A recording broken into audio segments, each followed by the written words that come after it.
بسم الله الرحمن الرحيم. اللهم صلي وسلم وبارك على سيدنا محمد. عاملين ايه يا حبايبي؟ يلا كده نسمي الله ونصلي على الرسول ونبدأ الفيديو الجميل ده مع بعض. واحنا النهارده بقى ايه، حبينا نطلع مع بعض كده البط البيور بتاعنا اللي كان صغنون ما شاء الله عليها، الله اكبر، كبر اهوت وبدأ بقى يخش في المرحلة ايه الوسط كده، ان هو هيبدأ يغير الريش بتاعه الصغنن اللي كان بيه لسه صغنون وهو طالع من البيضة، ويكبر بقى ايه علشان نذبحه. لو اول مره تشوفي قناتي يا ريت تشرفيني وتنوريني كده وتحطي لي لايك وتحطي لي اشتراك وتكتبي لي كومنت جميل زي كده وتقولي لي بتشاهديني من اي بلد. يلا بينا نشوف البط العسل الامور الصغنون اللي كان صغنن وكبر بقى عسل ده.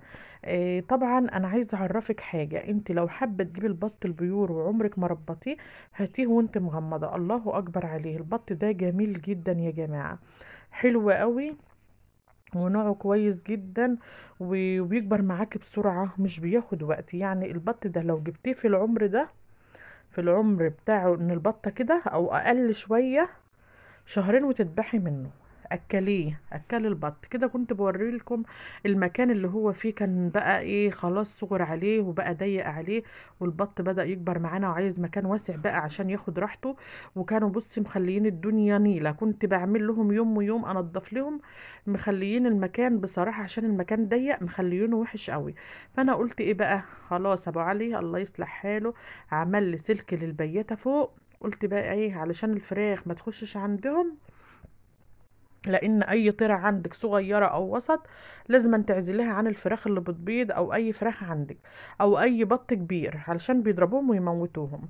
تربيهم في مكان لوحدهم، لما يكبروا كده وتشيليهم حبة تطلعيهم معاهم عادي هيعرفوا يدافعوا عن نفسهم، هيبقوا كبار. انا كده بقى ايه، مسكنا البط بقى وخدناه علشان انضف المكان ده بقى واسيبه لما اجيب بط صغير تاني.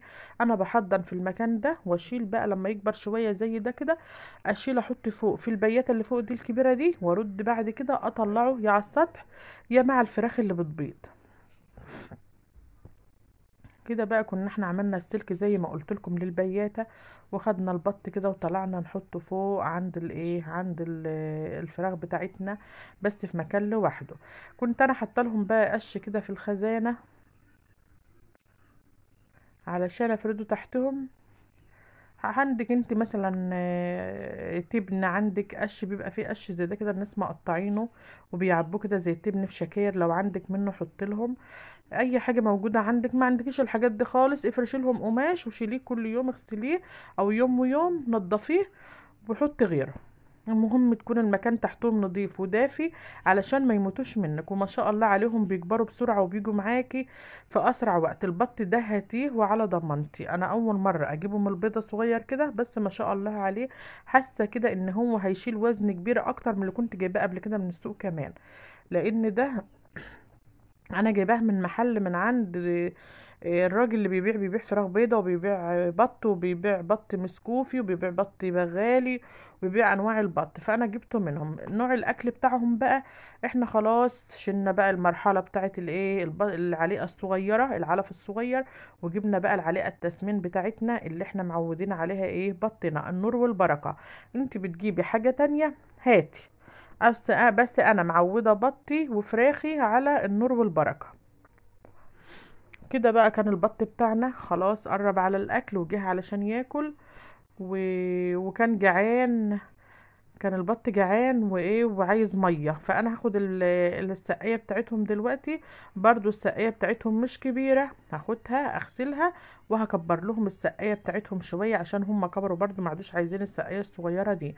كنت انا حاطه لهم فيها طوب علشان ما يكبوهاش، لازم انت تثبتيها بحاجه علشان هيقوموا شايلينها دلقينها وهتبهدلهم، مش هتلاقي قدامهم ميه. كده بقى قلت اغسل الطوب اللي فيهم كويس وانضفه ونغسل السقايه بتاعتهم ونملاها لهم ميه نظيفه ونحطها لهم يشربوا.